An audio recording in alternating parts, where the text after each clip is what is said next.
Lobsters, one of the world's great ingredients, one of Prince Edward Island's most famous exports. But let's face it, lobsters can be a little bit intimidating. I mean, how often do you actually boil something alive in your kitchen, let alone worry about how to get the meat out of the shell? But you know, it's really not that big a deal. So let's cook some lobsters.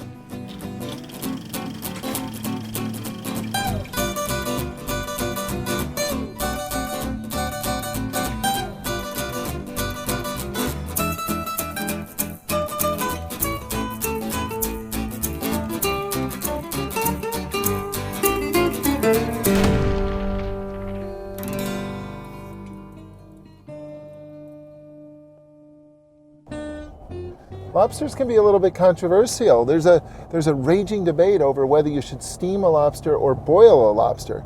Now, I personally prefer a boiled lobster, and then there's another debate about whether you should boil the lobster in regular water or regular salted water or even seawater. Well, for me, that one's not a debate. I know exactly what kind of water to cook a lobster in.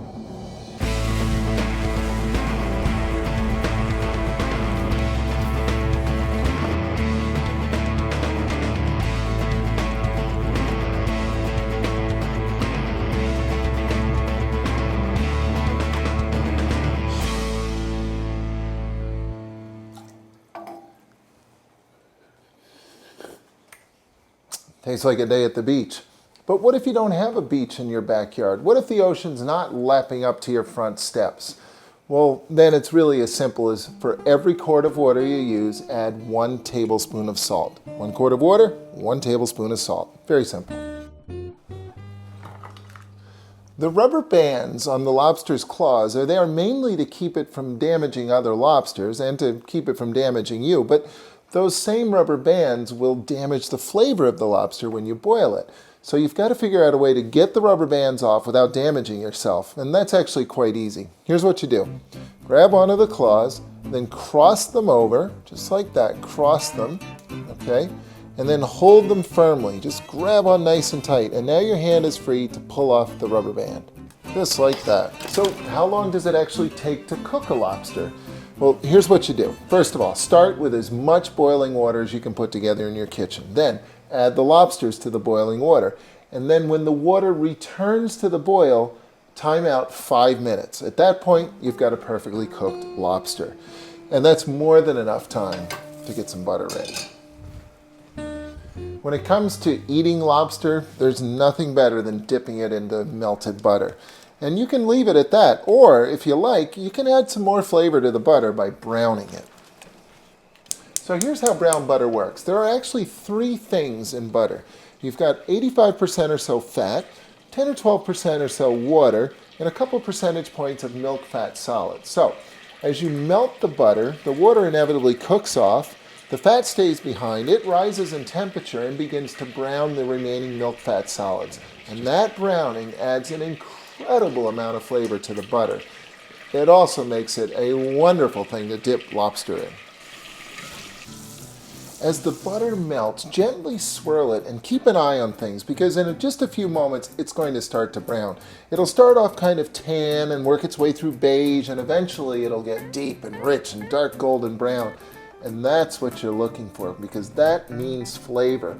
But you're 1 step away from black at this point, and it's not enough to just take the butter off the heat because there's still enough heat in there for it to continue to color and turn black. You actually have to shock that butter somehow. The best way to do that is with lemon, especially when the brown butter is for lobster.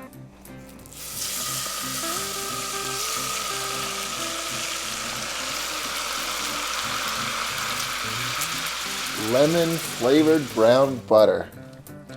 Now that's the good stuff. And the lobster's done too. I think we should put these on the Prince Edward Island flag.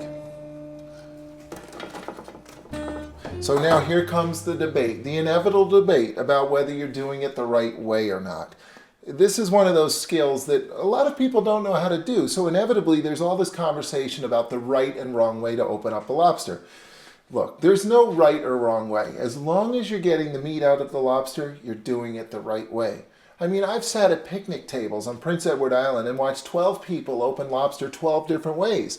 As long as you get the meat out, you've done it the right way. So don't let anybody tell you you're doing it the wrong way. Here's how I do it.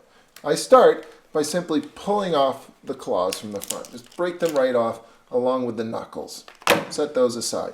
Then grab onto the tail with one hand, grab onto the carapace with the other hand, and just twist it open. Just like that. Open it right up. And if you see this, bonus. That's the eggs. That means it was a female lobster, and that's some seriously good flavor right there. That's a bonus. That's a little bit of extra flavor. Now, there is quite a bit of meat in these legs, but frankly, I don't have the patience to get it out, so I never bother. I just leave them to somebody else at the table or end up throwing them into the soup pot. For the tail, what I like to do is just put it in my hand like that and then crush it, which breaks it along the bottom. And once it's broken, you can just take your thumbs and open it this way. Just like that. And out pops a perfectly cooked lobster tail. See the way that tail comes together? That's perfectly cooked. If it was starting to twist like that, it would be overcooked. If it was open too much, it would be undercooked. That's perfectly cooked. Now all these little points on the lobster shells are actually quite sharp, so if you don't have chef hands, maybe just put a standard pair of garden gloves on and protect your hands. Then to get the claw meat out, a nutcracker's quite handy.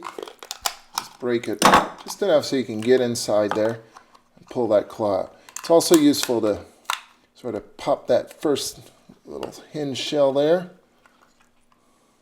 If you don't have a nutcracker, you can do it this way. Just grab onto any knife and just give it a good whack.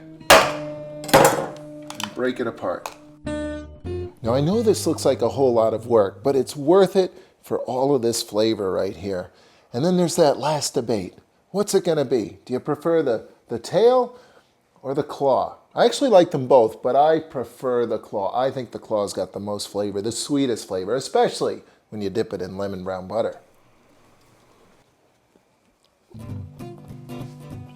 Tastes like Prince Edward Island.